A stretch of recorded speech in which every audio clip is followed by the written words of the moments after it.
WHO के मुताबिक दुनिया भर में मंकी पॉक्स के 7,000 से ज्यादा केस आ चुके हैं। ये वायरस 75 से ज्यादा देशों में फैल चुका है। हालांकि WHO ने अभी तक इस बीमारी को महामारी घोषित करने पर कोई फैसला नहीं लिया है। केरल में मंकी पॉक्स के 2 मरीज मिलने के बाद भारत में इस बीमारी पर अलर्ट है।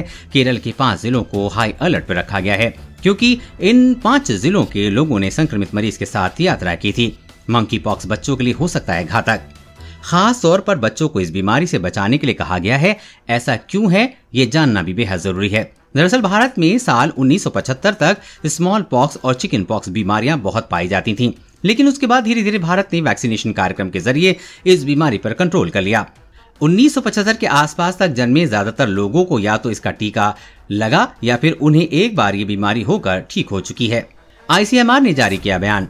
ICMR ने हाल ही में जारी बयान में कहा है कि बच्चों को मंकी पॉक्स से अधिक सावधान रहना होगा क्योंकि उनको चेचक का टीका नहीं लगा है। बच्चों को ना तो चेचक की बीमारी से परेशान होना पड़ा और ना ही उन्हें इसकी वैक्सीन की जरूरत पड़ी।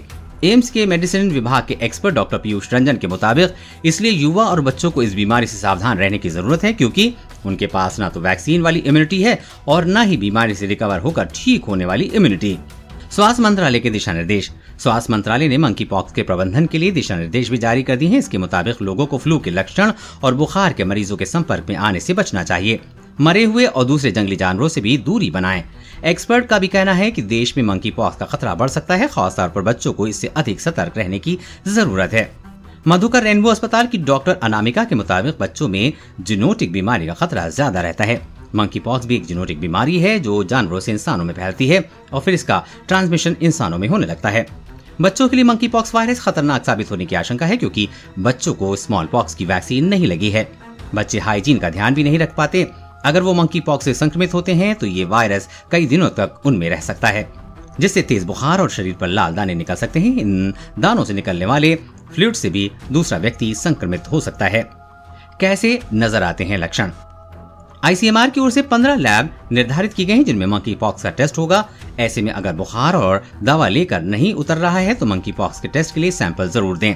मंकी पॉक्स का इंक्यूबेशन 21 दिन का होता है, यानी कि 21 दिन के आइसोलेशन के बाद ये बीमारी ठीक हो जाती है।